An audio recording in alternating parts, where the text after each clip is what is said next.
오늘 말씀은 누가복음 2장 8절부터 14절까지의 말씀입니다.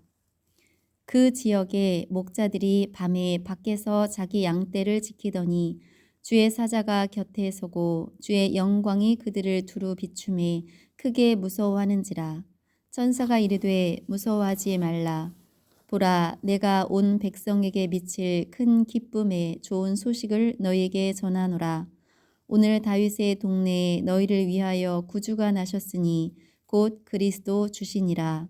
너희가 가서 강보에 쌓여 구유에 뉘어 있는 아기를 보리니 이것이 너희에게 표적이니라 하더니 호련히 수많은 천군이 그 천사와 함께 하나님을 찬송하여 이르되 지극히 높은 곳에서는 하나님께 영광이요 땅에서는 하나님이 기뻐하신 사람들 중에 평화로다 하니라. 아멘. 오늘 제목은 나에게 평화로우신 예수님을 찬양하자입니다. 오늘은 대림절 세 번째 주일입니다.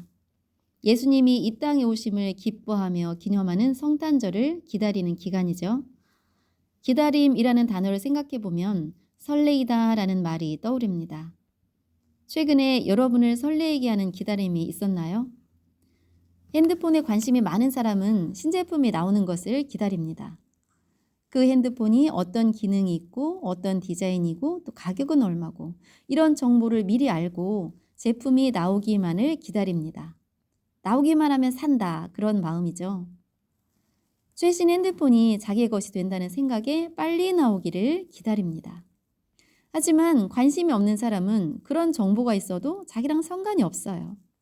자기가 가진 핸드폰에 만족하든지 아니면 돈이 많이 드니까 살 생각조차 안 하는 사람, 그런 사람들은 기다리지 않죠.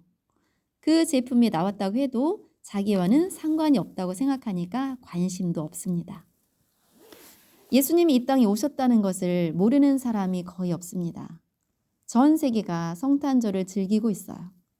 그러나 예수님을 기다리면서 설레이는 마음으로 성탄절을 기다리는 사람은 많지 않을 것입니다. 여러분, 예수님이 기다려지시나요? 예수님으로 인해 설레이는 마음이 있나요? 전 세계를 떠들썩하게 하는 성탄절, 예수 그리스도의 오심이 여러분을 설레게 하는 그런 기다림이 되기를 간절히 원합니다. 이스라엘 나라 사람들은 민족 전체가 기다리는 것이 있었습니다. 그 민족 대대로 내려오는 메시지가 있었는데 우리를 구원해 줄 왕이 올 거야 라는 거예요. 구약 성경에 보면 그런 내용이 아주 많이 나옵니다. 그들은 삶이 고단할 때마다 우리를 구원해 줄 그분이 빨리 오셨으면 좋겠다. 이런 대화를 했던 거예요. 언제인지 모르는 기다림이라는 것. 때로는 사람을 지치게 만들기도 하죠. 그래서 내가 살아가는 동안에는 오시지 않을 거야. 이런 생각도 많이 하게 됩니다. 그 기다림이라는 것이 막연하죠. 구약 성경에 오신다는 약속이 기록되어 있고 또 신약 성경에는 예수님이 오신 것을 기록하고 있습니다. 막연한 기다림 속에만 있던 예수 그리스도. 그분은 우리와 같은 육체를 입고 이 땅에 오셨어요. 이 사건은 어마어마한 일이지만 많은 사람들의 관심 속에서 오시지 않았어요. 화려하게 오시지 않았어요. 오신 줄도 모르고 있었습니다. 예수님이 태어나셨다는 소식을 아무도 모르고 있었는데 천사들이 말해주는 장면, 그 장면이 오늘 본문에 나옵니다. 누가복음 2장 8절의 말씀, 그 지역에 목자들이 밤에 밖에서 자기 양떼를 지키더니. 아멘. 그 지역에 예수님이 태어나신 베들레헴 지역에 목자들이 밤에 그것도 밖에서 양떼를 지키고 있었습니다. 다들 잠을 자고 있던 밤중이었는데 목자들은 밖에서 자기의 일, 곧 양을 지키고 있었어요. 그 목자들에게 천사가 나타나고 하나님의 영광의 빛이 비추었습니다. 만약에 여러분 곁에 천사가 나타나고 하나님의 영광의 빛이 나타났다면 얼마나 놀라고 당황하겠습니까? 목자들이 놀라고 무서워하니까 천사가 이런 말을 합니다. 누가복음 2장 10절로 12절까지의 말씀이에요. 천사가 이르되 무서워하지 말라. 보라, 내가 온 백성에게 미칠 큰 기쁨의 좋은 소식을 너희에게 전하노라. 오늘 다윗의 동네에 너희를 위하여 구주가 나셨으니 곧 그리스도 주시니라. 너희가 가서 강보에 쌓여 구유에 뉘어 있는 아기를 보리니 이것이 너희에게 표적이니라 하더니. 아멘. 천사들이 이렇게 말하는 거죠. 목자들아, 무서워하지 말아라. 온 백성에게 미칠 큰 기쁨의 좋은 소식을 지금 전하러 온 거야. 너희들이 기다리던 그 주님, 그 메시아가 지금 태어나셨어. 가서 봐. 포대기에 쌓여서 구유에 누워 있는 아기를 볼 거야. 그분이 바로 너희들이 기다리던 그 주님이야. 천사들은 목자들에게 예수 그리스도에 대해서 선포합니다. 예수님이 오셨어. 가서 확인해 봐. 그런데 그 아기는 말들의 먹이통, 구유에 뉘어 있을 거야. 그 아기를 찾게 될 텐데 그 아기가 바로 예수님이야. 여러분, 예수님이 어떤 분이기에 이렇게 천사가 나타나서 그것도 밤중에 이 소식을 전할까? 우리는 지금 성경을 통해서 다 알고 있는 사실이지만 그 당시로서는 믿기지 않는 말이에요. 온 백성에게 미칠 큰 기쁨의 좋은 소식, 이 소식이라고 말하고 있는데 여러분, 어느 집에 아기가 태어난다면 뭐 그 가족들에게나 친척들에게 기쁨이 되겠죠. 그런데 이 아기는 온 백성에게 기쁨이 된다는 거예요. 그 아기가 태어난 그 나라뿐만 아니라 이 지구상에 있는 온 백성들에게 기쁜 소식이 된다는 거예요. 그래서 이 기쁜 소식을 하나님은 천사를 통해서 알려주고 있는 거예요. 천사를 통해서 알려진 이 소식이 지금 저와 여러분에게까지 온 것입니다. 왜 이렇게까지 하셔야 했는가? 예수님의 오심은 우리를 위한 일이기 때문이에요. 성경 구절에 너희를 위하여 구주가 나셨다라고 말씀하고 있어요. 여기에서 너희는 온 인류, 곧 우리 각 개인을 말하고 있습니다. 나를 위해서 오셨다라고 하는 거예요. 예수님이 여러분 한 사람 한 사람 개인을 위해 오셨다고 믿는 것이 믿음입니다. 나를 위해 오셨다고 믿는 사람만이 기쁜 소식이 되는 거예요. 이 성경이 기록될 당시에 기쁜 소식, 헬라어로 유앙겔리온이라고 말하죠. 이 기쁜 소식, 복음, 이것은 아무 때나 사용하는 말이 아니에요. 이스라엘 나라가 로마의 지배 아래 있었어요. 그 시대의 로마 황제가 전쟁에 나갔다가 승리했을 때 이 말을 사용한 거예요. 너무 기쁘니까 기쁜 소식이다. 그래서 유앙겔리온이라고 말을 했던 거죠.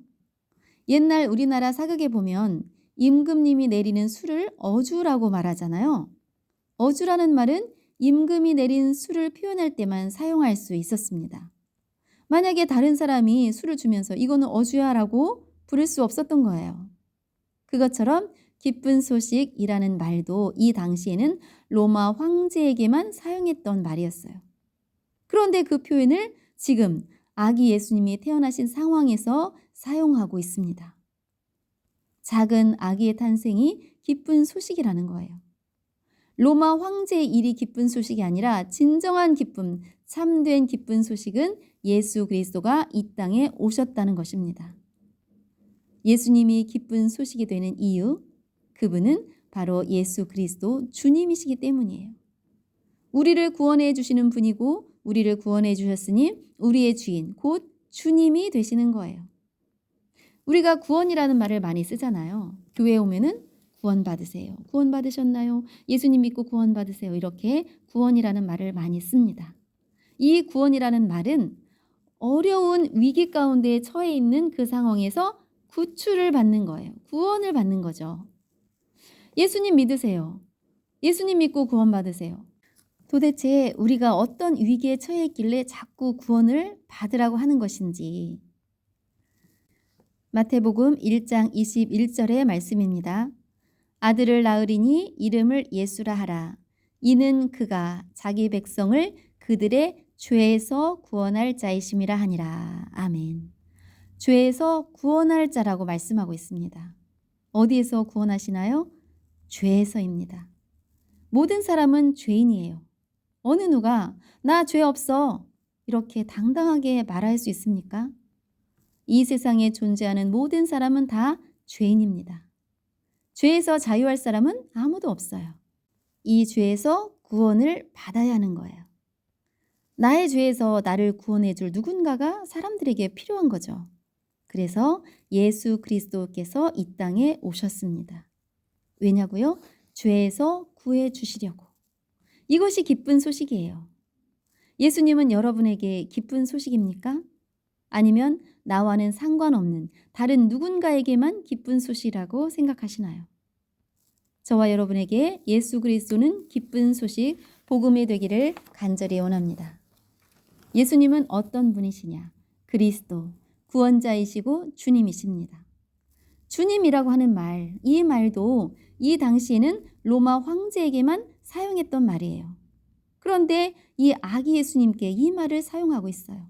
그리스도 주, 구원자이시고 주님이시다. 왜 예수님이 우리의 주님이 되시나요? 그 당시에 노예는 사람 취급을 받지 못했어요. 말을 사고 팔듯이 노예를 사고 팔았어요. 노예를 사고 싶으면 그 값을 지불하면 내 소유가 되는 거예요. 인간은 죄의 노예가 되어서 죄가 이끄는 대로 살아갈 수밖에 없는 그런 사람입니다. 그런 우리를 예수님이 그 죄에서 이 죄값을 치르시고 해방시켜 주셨어요. 죄값을 치러주시고 우리를 산 거예요. 죄에게 끌려다니다가 사망에 이를 사람을, 그런 우리를 죄에서 자유하게 해주신 분이 바로 예수 그리스도이십니다. 예수님의 십자가의 피로 우리를 사신 거예요. 그래서 우리의 주인은 예수님이십니다. 노예는 평생 노예죠. 노예의 자식도 노예로 평생 살아가야 합니다. 그런데 노예이신 분을 벗어나게 해준 그분이 있다면 얼마나 감사하겠어요. 그 은혜를 평생 갚을 길이 없어서 늘 감사하며 살지 않겠어요? 우리가 바로 그런 사람들입니다.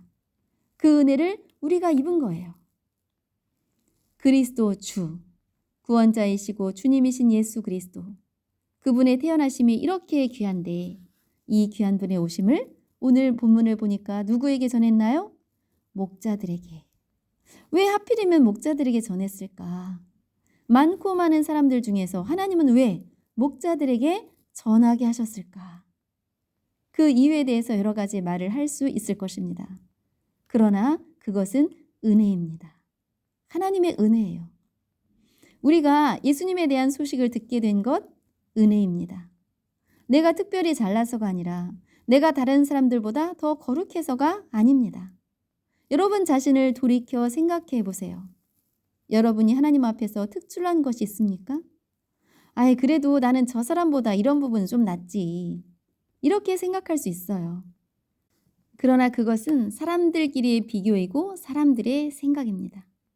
하나님 앞에서는 다 비슷비슷해요. 산 꼭대기에 올라가서 저 아래를 내려다보면 아파트나 주택이나 상가나 다 거기서 거기에요. 어떤 아파트가 비싸고 살기 좋고 또 남들과 비교하다 보면 열등감이 생기고 그렇잖아요. 그것은 우리 사람들끼리의 이야기입니다. 하나님이 보실 때에는 우리가 다 부족하고 연약하고 늘 죄 가운데 살아가는 그런 사람들이에요. 그러니까 내가 잘나서 복음을 듣고 믿었다고 말할 수 없습니다. 오직 하나님의 은혜예요. 목자들에게 하나님의 은혜가 임한 거예요. 얼마나 큰 은혜입니까? 직업이 좋은 것도 아니잖아요. 그 당시에 천한 직업으로 취급을 받은 것이 목자들입니다. 사회적으로 소외된 사람들이었어요. 그런 목자들에게 이 기쁜 소식을 먼저 전했다는 것은 은혜입니다. 목자들은 천사들이 전해준 소식을 듣고 빨리 갔다고 말씀하고 있어요.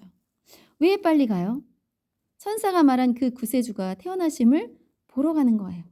그 밤중에 말구에 뉘어져 있는 아기를 찾으러 가는 거예요. 이것은 믿음입니다. 생각해 보세요. 목자들이 밤중에 양을 지키고 있는데 천사가 나타나서 아기가 태어났는데 그분이 당신들의 그토록 기다리던 구원자입니다. 이렇게 말을 했다고 해서 그 말을 믿고 가는 것은 쉽지 않습니다. 한밤중이에요. 할 일도 있어요. 양을 지켜야죠. 그런데 이 목자들은 빨리 갔다고 성경은 기록하고 있습니다. 그 말을 믿지 않았으면 가지 않죠. 빨리 가서 아기를 찾았습니다.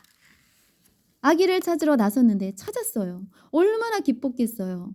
그것도 천사가 말한 그대로 말규에 포대기에 쌓여져 누워있는 그 아기를 찾은 거예요.